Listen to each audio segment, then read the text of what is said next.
everyone, welcome to another edition of JP25 Media Baseball Conversations. And I tell you, I love these. As a baseball fan, I love the idea that I can sit there and talk baseball, not only with people that know the game, but guys I knew when they were kids. I mean, so many of you that I've been following you since you were young, and now the fact that we get a chance to talk about the three of you living the dream and trying to become a Major League Baseball player, as all three of you are in professional systems. I'm sitting to my right now, LJ Jones with the St. Louis Cardinals organization. Okay. I got Keoni Cavaco right there with the Minnesota Twins organization, and Ben Ramirez with the Seattle Mariners organization. Right. Now, again, one of the things I'm proud of in the neighborhood we're in right now is where you guys grew up. And the idea of that you have kids in the same neighborhood that grow up who chase the dream. I mean, if this was another part of the country, we would sit there and say, man, that's the guy. That's the guy in our community who is chasing the dream when so many kids had it. And yet we happen to be in a baseball community in San Diego where there's so many people that dream of becoming professional baseball players, yet you run into guys all the time. You work out with guys all the time. You guys know each other. And the fact that here we are right before spring training 2023, we get a chance to see you guys pursuing the dream. So again, I want to thank you guys for doing this. For me as a baseball fan, as a person who likes to see young men chase the dream, couldn't be more proud of you. I know there are a lot of people that feel the exact same way of where you're at. So I want to ask you guys, we'll start at the very beginning, because there are kids I know who are watching that go, how did that guy get to where he is? I want to be in his shoes one day. When you guys were young and you started playing baseball, at what point did you realize, I'm in love with this game? And Ben, we'll start with you, because you had an older brother that really the nation knew right from the very beginning. Boy, Luke Ramirez was a star on ESPN, and all of a sudden nationwide, they knew your brother not only because he was a great baseball player, but he was like the biggest kid out there. And he just did amazing things. And yet you were the little brother at Williamsport who went on to be the professional. For you, at what age, what point did you realize, I love this game? Yeah, I mean, like you said, I think it was right around that time, for sure. Like, I hadn't got too serious into it until that whole adventure happened, that whole trip. And once I saw, you know, what baseball can do for you and what it did for my family, obviously, and and for Chula Vista, the whole shebang, you know, it was.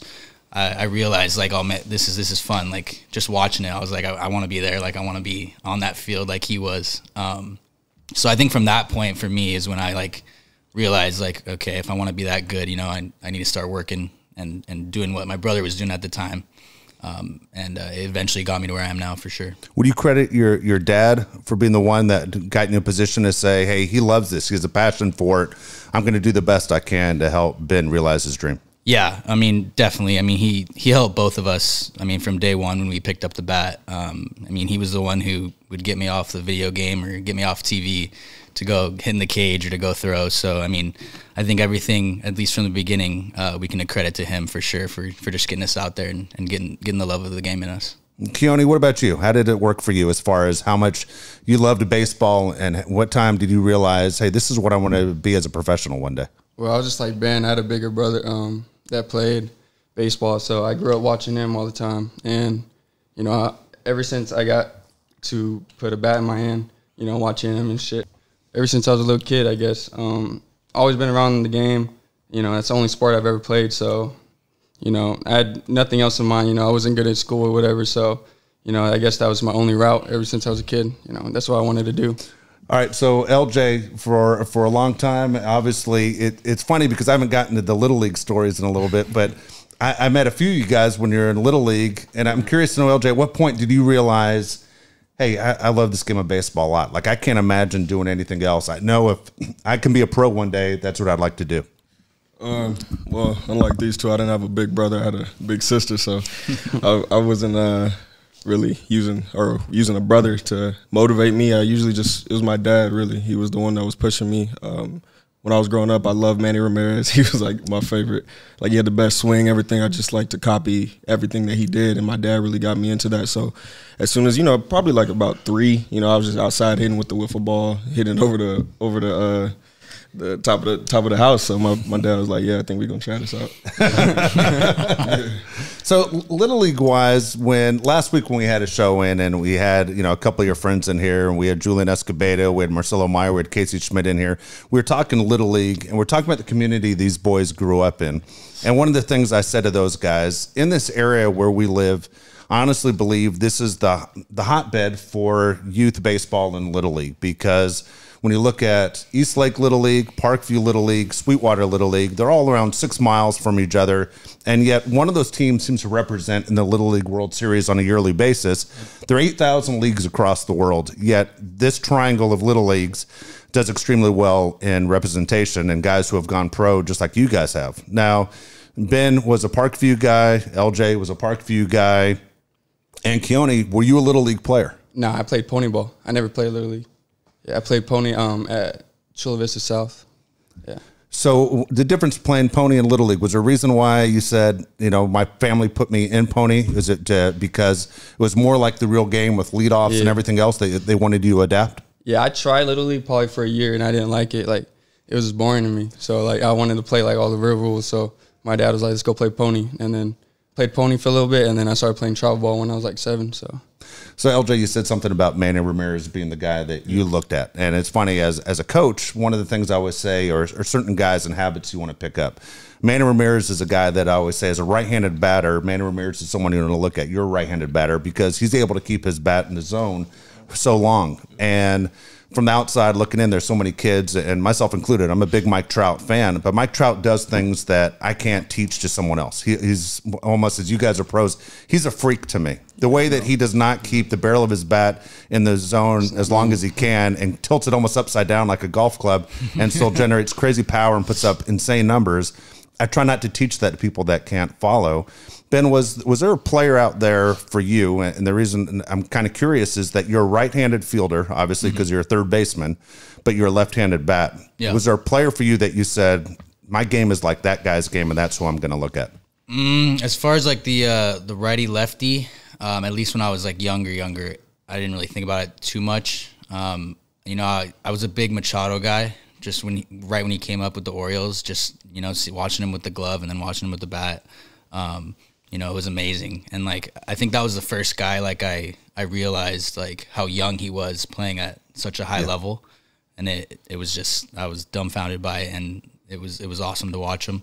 As far as the lefty righty kind of thing, like I said, I never really thought about that when I was younger. So I mean, if I could think back, I liked Dustin Pedroia too, and he just because he was a grinder, it was the little things to me that I liked in guys, not really comparing as far as the game, but yeah, I mean, watching those guys, it definitely made some love of the game for me. It's interesting as a guy who watches a lot of baseball, and you look at the Mariners, and you're a third baseman in the Mariners organization, is Kyle Seager was like you. He's a lefty bat, and he had obviously the right-handed glove playing the position of third base. Kind of interesting that, he retires, and then a person like you is coming up through the exact same system. I guarantee you there's somebody in that organization that saw that comparison at the same time. I'm hoping. Yeah. So, Keoni, it's interesting. He dropped a name that when you were playing high school ball, and I was watching you, and I'm going, this guy looks like he could be Manny Machado's little brother. Yeah. And I'm like, right away, I'm going, this guy's the closest thing I've seen to the way he moves and the way he plays baseball, like Manny Machado. And so Ben says Manny was one of his favorites. Did you have a guy that you said, that guy's one of my favorite players, that if I can play like him, or did you set your own standard? Yeah, Molina, because I was a catcher all my life. So I didn't start playing third till Casey left Eastlake. So I was done with catching, and then Casey finally left. So I was like, I'm going to try third. So I started playing third because, I wasn't going to play over Casey. So, yeah. So, yeah, I looked up to Molina because I thought I was going to be a catcher. But then, in high school, I just got over it. So, yeah. So in the it's funny you mentioned the different positions, because Ben had been a shortstop his entire career, and they moved you over to third, right? Yep. You were at USC, you moved over to third. Yep. You played some short, you played third, you pitched when you were in high school as well. With the Twins, what is the plan for you right now? Last year they moved me from short to third, so probably be a third baseman now. Do you feel more comfortable over there? Oh, yeah, 100%. Okay. I don't like short. I sucked over there. I'll be the first one to tell you I sucked over there. So I had no right being over there. So you know, you hear that all the time. I mean, there's so many guys where people always think, oh, my son's a shortstop. There are parents who are Little League, you know, fans and coaches who will say, oh, my kid's the shortstop. And you see a lot of daddy ball, my kid's the shortstop.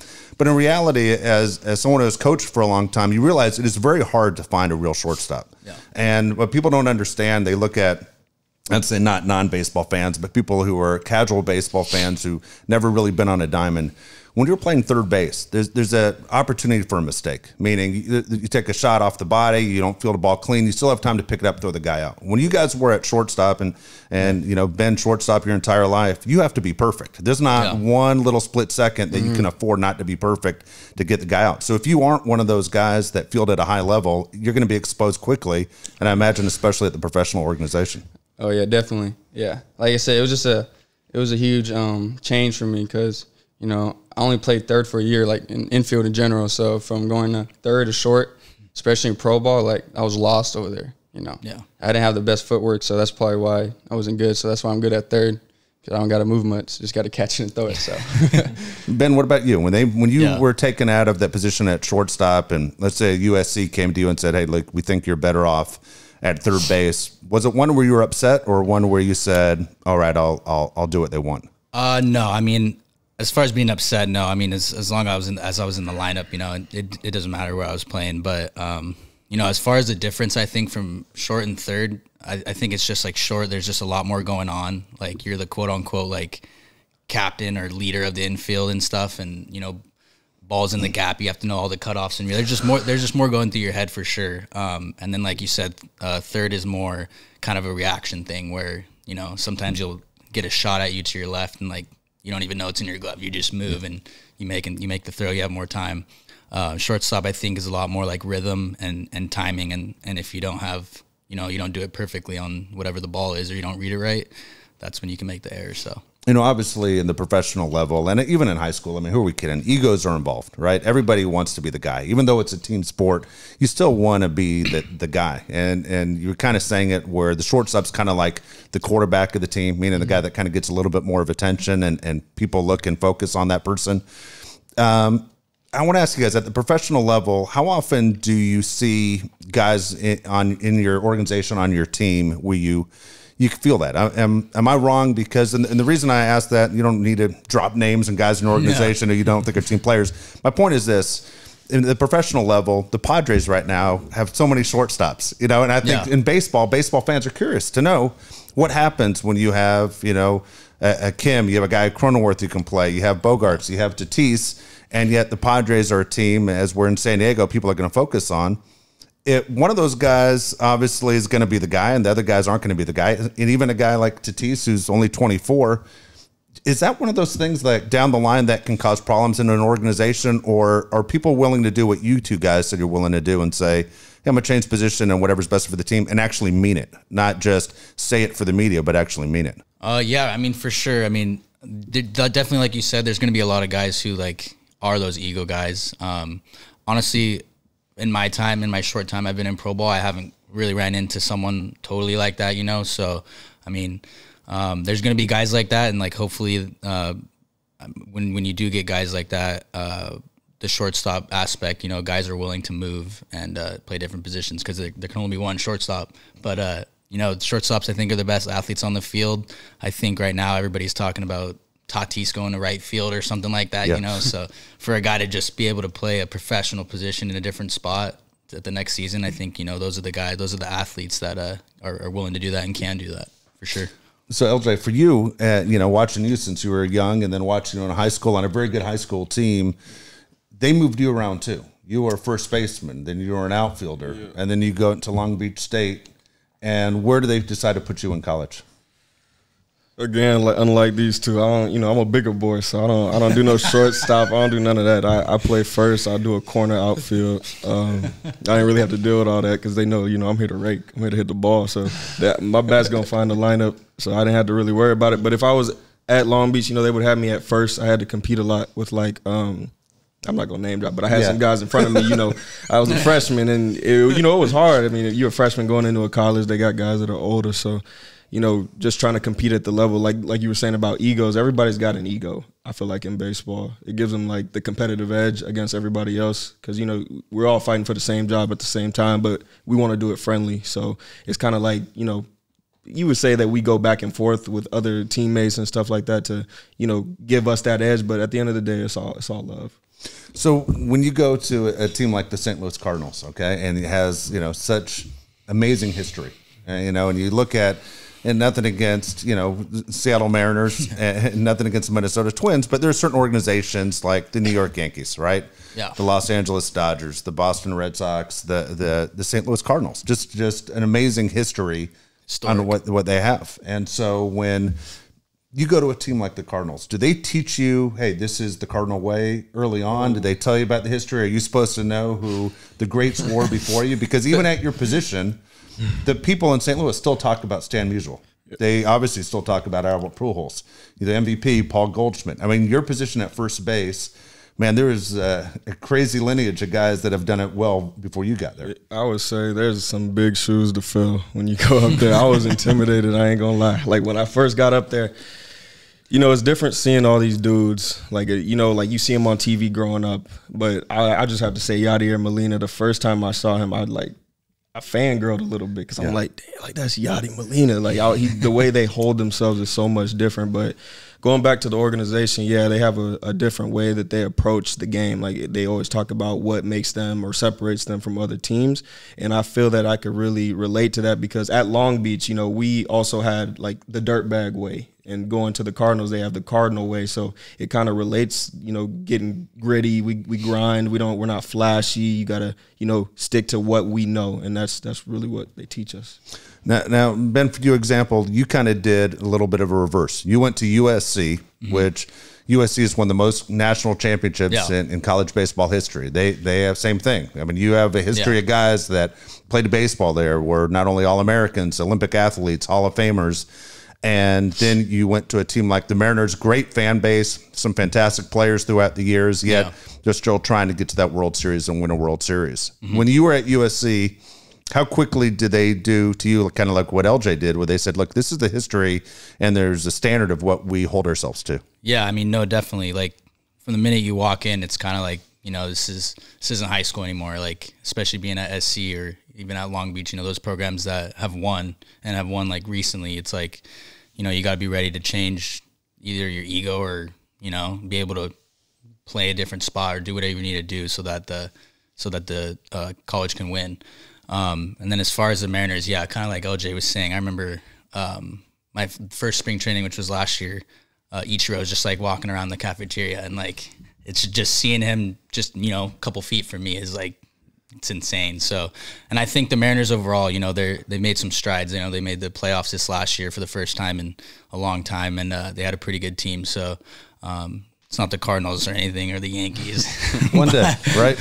Yeah, but you know, I think I'm lucky to be a part of, you know, hopefully becoming that at one point in my career and in the Mariners organization as a whole. So I'm excited. Keoni, now for you decided to bypass college, right? You had a chance to go play college ball, of course, but for being a first-round pick, I mean, that's the goal, right? If you go from high school and say, you know, I'm going to go to college anyway, it's basically you're starting all over. And what's the goal at the end of the 3-4 years of college is to be a first-round draft pick. Yeah, get drafted. You had to go, right? No matter what, you know, take the money out of it, everything else, you still had to go. It was the best opportunity for you to go. When you make that jump and you're all of a sudden you're graduating high school in June, and next thing you know, you're with the pro team a short time later, was that a big jump for you? How did you feel with that transition? Was it like a homesick feeling? Was it like, this is where I belong? Or did you feel like, man, things are moving really fast in my life? Yeah, it definitely was moving fast. Like, I definitely feel like I didn't belong. Like, you know, I was 18. Well, I just turned 18, and then, you know, I left a week later after my birthday. And I was just around a bunch of grown-ass men. So, like, I don't know. I was just in awe, like, I'm here. But, yeah, I was homesick for a little bit. But, you know, once I started to get to know the guys and, you know, play a little more, I was comfortable. But it definitely took a little while to get used to. being a first-round pick, did they fly out to Minnesota? Did you get to take BP at Target Field? Like, what was the transition like as far as you meeting people inside the organization? Yeah, they flew me out to Minnesota. They gave me a little tour around the stadium, met, some of the big dogs, met some of the players. I didn't get to take BP. I don't know why, but, yeah, they didn't let me do that. But, yeah, just signed my contract, watch the game. And then the next day I was off to Florida, and I started. Wow. Yeah. I mean, it moves extremely quick, all of a sudden you move around. So one of the things we kind of touched on a little bit about ego. So being in broadcasting for me for almost 30 years, man, I've been lucky enough to cover the NBA, NFL, Major League Baseball, NHL, you name it. I've had an opportunity to see some great things up close. What people always ask me about is, what are baseball players like? And I said, it's kind of surprising. And I've been in a lot of major league clubhouses where I'd say it's 50-50 on good guy, bad guy. And what I mean by that is not maybe they aren't really bad guys, but they come off kind of like what LJ was saying. There's a competition level, obviously. You're trying to win a spot. You're trying to make money. You want to win a World Series. You want to be one of the everyday 8 on that baseball field. And so you understand, even though that guy next to you in the locker might be your friend, you're still trying to beat guys out for positions. And so baseball, you kind of feel it a little bit more than the other sports. The other sports, everybody is, I hate to say it, I'd say it's 90% of them are just fantastic guys. Baseball, I get a 50-50. And for me, my guess has always been, I don't have the answer, but my guess has always been, since baseball is such a big game of failure, as you know all the time, you get 3 hits and 10 at-bats, you're going to the Hall of Fame. Yeah. So 70% of the time, you're having a bad day. Yeah. Right. So for you guys in those clubhouses, do you get guys that you feel are 50-50 guys? Do you get 75% great guys? Like, how are you reading this, and how is it different from what you guys had in Little League through high school to boom, professional? I would say, I don't know, I've met a lot more good guys than bad guys. I've met a couple, bad apples, but I don't know. My experience has all been good. Good. But like I said, baseball is a very competitive sport. No one wants to fail. We fail a lot. So I feel like that just has to be a big part of it. Everyone's just trying to be great. Baseball is such a hard sport. So it's very competitive all around. So it's just going to happen. Everyone's going to have an ego. So yeah, I mean, I think as far as you saying baseball's kind of 50-50 as far as the guys, I think it has a lot to do with how many levels are and like how big the minor leagues is, like if you get drafted in, the NHL or something like that, chances are you're probably going to be in the NHL one day, in the pros. So, I mean, just a lot more guys, I think, there's a lot more guys in the minors, a lot more people who aren't making that big money right away. So it's, it's make or break. So I think if some of those guys, need to be like that so that they can perform at the highest level, then I think that's what they need to do. Yeah, same as them. I mean, 50-50. I also have not ran into a lot of guys that are like that. I know that when you get higher in the level and it becomes, more of I could be on the chopping block. Sometimes guys tend to change their personality. But, in baseball, they're always teaching us at a young age, even you don't want to make baseball like a roller coaster. You want to keep it kind of straight and narrow. You don't want to be going to ups and downs because you're going to have a lot of it. There's a lot of failure in the game. There's a lot of success. But if you could keep, a level head and stay neutral, I think you'll be all right. Yeah, it's one of the things I've always noticed about baseball compared to the other sports. Even in the NBA, you win a game, you can tell which locker room won.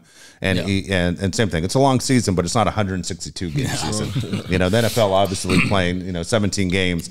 There's a big difference of when you win a game, when you lose a game. For baseball, to me, the only difference is when you walk into a clubhouse, is there's music going when you win. There's no music when you lose. Otherwise, it kind of feels the same thing. 162, and you come out and you get in your routine, you do your program. Speaking of getting the routine and doing your program, a lot of times you see for the major leaguers at the very top, hey, you show up to the ballpark, 2:30, 3 o'clock, 7 o'clock game, you do your thing, you're in, you're out, that's your routine, you're done. Whereas a minor league player, you guys are working a lot harder than the guys who have made it to the top of the mountain. Can you walk me through, LJ? Tell me, what time does your day start? What time does it end? Man, are we talking spring training? Are we talking season? Let's go. Let's go season. I want to go season. Man, well, I wake up personally. I get up 9 because it depends on what time the game ended the night before. We have some late games or rainouts. That's a big problem that I never had in California because we ain't raining out. A little bit of drizzle here and there, but we're not getting crazy. But when you move like to the Midwest or you going to the East, like there are some real good rain delays or a lot of things that will mess up your night. So you could be waking up at 10 a.m. and then you'll be at the field from 10 till about, what would you say, like 11 p.m. sometimes. 10, 30, I had 10, 11. And just if you're talking about routine, I would venture to say that you almost more likely to get in trouble for not having a routine in baseball than to like just, you can't really do your own thing. You got to get really after it. And they really preach that at a high level. So. Yeah, for sure. Yeah, like, waking up or like getting the day started just has to depend if we're on the road or at home. Like at home, I'm sleeping until, I got to be in like hour before I'm waking up. But on the road, you gotta wake up early. So yeah, I feel like I'm there all day. Like I usually get there around 1, and sometimes I won't leave till 1. Because I'm doing all my recovery and all that. So it's definitely a long day. But yeah, especially playing for 140 games. Too. Yeah, definitely catches up to you. All right, so you guys mentioned you're in different places, okay? So Keoni and LJ, you guys are in Florida for spring training, okay? And you have Ben, who's in Peoria, Arizona for spring training. And so I brought this up to the guys last week where I was saying if I was a Major League Baseball player, if I was going to be a free agent coming up, nothing against any of the organizations, but for me, I'd prefer to be in Arizona. That's just my preference. And the reason is not only, obviously, is Arizona closer to San Diego for friends and family to come watch you, but most importantly is we talked about the routine. And you talk about how hard it is to get sleep and going through travel. When you're doing spring training in Arizona, your game's 10, 15 minutes away from ballpark to ballpark. Yeah. In Florida, you guys are like 2 hours away per ballpark. 2 hours there, 2 hours back. LJ, you mentioned the humidity. You mentioned the rain that can happen at any time. Ben knows if he has a game at 12 o'clock, that game's going to be over in 3.5 hours. And guess what? He's going to be back to where he needs to be about 45 minutes after that. His day's over. Or he can start into his routine with extra fielding on a backfield or extra hitting, whatever he needs. You guys are spending so much time traveling that it is one of those, for me, again, as a guy that wishes he was in your shoes, of going, if I could choose in a perfect world, I'm an Arizona guy. Yes. And so do you guys think about this at all? All the time. All the time, of course. I always talk to guys that get traded, and if they're from, like, they had spring training in Arizona, I'm always asking, like, what's better, whatever, and they always say Arizona's 100% better. Like you said, like, the traveling to go play a team 3 hours away, and then we have to drive right back, it sucks. And like the Twins, we're right next to the Red Sox, so that's who we're playing every day pretty much. So it's boring in the backfield. It's nobody there. It's, it's a grind for sure. So Ben, did you know this at all? I mean, because you grew up again here, you played in the USA Championships, you were there all the time. The fields you play on as a pro were the same ones you played on when you were 12, 13 years old. Yeah.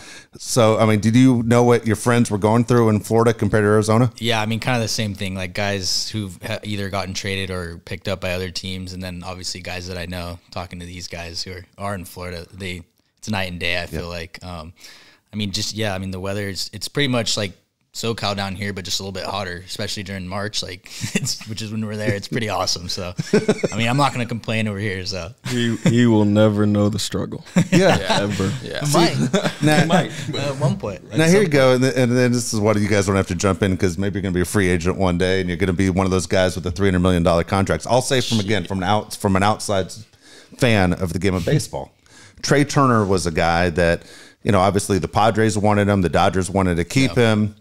And all the talk was he's going back east because his wife's family is back east. His wife's mom's in New Jersey, Philadelphia Phillies. I think people knew 3 months before the Dodger season was over, he was going to be a Philly. Yeah. Even took less money to go back east. Now, in my mind, this is how I work is I'm thinking, hey, that's great. The money is the same, though, if I stay in California. And at the same time, I know the game starts at 7:10. Yep. I know the game's over at 10:10. I know I'm home in my own bed at 12. When you're back east, guess what? You have the crazy humidity that wears on you through 162 games, and then you have the rain delays. And you're going, you can get to the ballpark at 2:30, and you might not get home till 2:30 in the morning because of the rain delays. Yeah. And then, hey, I love my wife, but I'm going to say to her, are you out of your mind? Like, you're like, I'm the one that has to deal with the humidity and the rain delays in the long season. You're at home with your mom in New Jersey. That's just me thinking. And so, again, you guys don't need to say anything because you might be free agents. I'm just saying, as a baseball fan, it's night and day on why I would choose to go West Coast over East Coast, you know? So anyway, just one of those things that stands out that I think about all the time. I watch a ton of games and you look at these rain delays and it's always been like that, you know? Sucks. So what do you guys do to pass the time in the rain delays? I mean, you always hear the card games, the guys that fall asleep, the guys who, you know, whatever. What do you guys do to pass time? It's not even really just about the rain. It's about, like, they don't tell you that you're going to play until maybe 5 minutes before you're about to get on the field. So how are we supposed to know that we got to warm up again? Yeah. So you don't ever want to get cold. That's the worst thing to do. Oh, wow. Don't play cards. Like, like one. I love playing cards. Yeah, one time last season, like I showed up regular time, like 1 o'clock in the afternoon, and we didn't end up playing till like 10, almost like 9:45, 10 at night. I didn't do nothing all day. The only thing I did was hit in the cages. That's it. And then 15 minutes later, coach taps on me, hey, first pitch, 30 minutes. I'm like, what the hell? It's a quick turnover just like that, dude. Now, is food available to you throughout a rain delay? Like, do they tell you guys, hey, keep eating, we don't know when we're going to get back on the field? We got snacks. I'm sure they have we're going to keep it at snacks. Yeah, that DoorDash come in handy for sure. Yeah. So here's one of the things I'm always curious, because obviously there are 30 major league organizations out there. When you guys are getting ready for, hey, this might be the time where I get drafted and become a pro, just curious, is the team that showed the most amount of interest in you, is that the team that ended up drafting you, or is it a team that you didn't expect to draft you? Negative. The team that shows the most interest, for me at least, and a couple of my buddies, is never the one that picks you. Yeah. That's the opposite for me. Like, the Twins were almost at every game. They kept bringing in different people. I was like, Like so. But yeah, I knew it was going to be the Twins because the local scout or whatever was always in touch. So I was like, all right, yeah, it's got to be the Twins, right? So yeah, I think as far as those, like, you know, like the Keonis and the Marcellos and Caseys, I think it's a little different. Yeah. As far as like the guys who talk to you and the guys that are going to draft you. I think once it gets into like the lower rounds, like a lot of stuff has moved around for the orgs, and it just comes down to like whatever team at that point says this is the best guy, I think. So look, I got to ask you, because if I was in a situation where I'm getting drafted, and Keoni, you kind of knew you're going to the Twins. I mean, I coached against you in high school. I knew you were going to the Twins too. Mm-hmm. You know, I mean, everybody knew you're going to the Twins. But for you two guys, you know, Cardinals, Mariners, how often are you thinking drafts coming up and you start picturing yourself in different uniforms in different situations? Did you picture yourself like in all 30 uniforms? And what goes through your mind when you think about the dreams about to become a reality? I mean, for me, it was a little different because I was COVID year with Casey, so I had no idea what was going to happen. I was just sitting at home. You know, I didn't know what was going to happen, if there was going to be a draft. I didn't know what teams. Like, I had teams coming to, you know, before when we had the practices or the pre-draft workouts. You'd have a couple teams talking to you, and they'll send out these questionnaires that you had to fill out. But for the most part, I had no idea because of COVID. So I don't know what was it like for you. Yeah, I mean, at the point where I was finally drafted, I mean, at that point where I was at, I was like, doesn't matter at this point. Like, I just want to go. I mean, as far as like being able to pick and choose, like probably the Padres would have been cool. I mean, I didn't really talk to the Padres, but just, you know, being able to say that, or play for this in San Diego, get there at some point would have been cool. But I mean, I'm happy with where I'm at for sure. You know, one of the things that bothers me again about, you know, this situation, we said this is a hotbed, Southern California, San Diego, for guys that go pro, is it always seems like San Diego, meaning the Padres, don't take guys from our area. No. And it's like right here, like it drives me nuts. So many guys from here go to the Toronto Blue Jays, the Cardinals, the Twins, Mariners, whatever. But the two teams closest to San Diego, even the Angels don't go after guys that are here. As a coach, when people check in with me all the time on, have you seen anybody who you're looking at?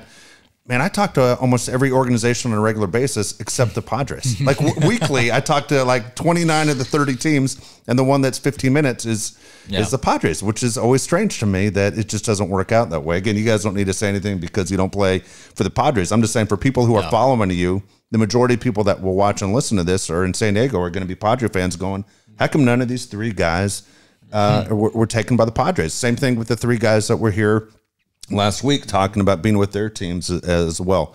I don't know. It's always great to see, you know, local kids play for the local team. You just don't see it in San Diego very often, you know. So you guys go through and you get drafted. And was there one thing that these organizations said to you when they drafted you and said, LJ, we took you because of this? What was the thing about you that they said, this is why we had interest in you and why we signed you? Well, I had went off against Mississippi State. It was a big game for us, and Long Beach, we're always in there. But to go up against big schools, we got Ben over the Pac-12, all these SEC schools. Usually, it's when we played against big time teams, I would show up. So they were like, this is when you were pretty much put on the radar. Yeah. And then I had also hit a home run opposite field at Blair at nighttime, and it's pretty cold and it doesn't carry. Does not fly at all. So when I did that, I was like, okay, yeah, maybe we gonna go somewhere. Yeah. Ben, what about you? Honestly, when I got in and actually started playing games, one of the things that I guess they didn't tell me, but they were kind of throwing me everywhere, like position wise, just bouncing me around. Yeah. And I came in thinking that I was just play third, play a little short maybe, just be like an infielder. But right away it was like, okay, like let's go get some reps in the outfield with the machine, like some pop ups. And I was like, oh, I haven't taken a pop up since Little League. Probably never gone back on a pop fly in my life. Yeah. or go to first, go to second, like feel these turns at second base. So I think that was the big surprise for me is, or at least I think their plan is to kind of use me as like a utility guy. So that was a surprise.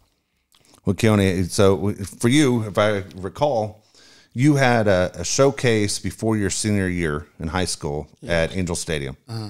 And you put one into the rocks. Yeah. Okay. And from that point on, everybody knew who Keoni was. Yeah. Is that when your life changed? Oh yeah, 100%. That night was the first time a MLB scout talked to me, and that definitely changed my life because I didn't think at all I would go.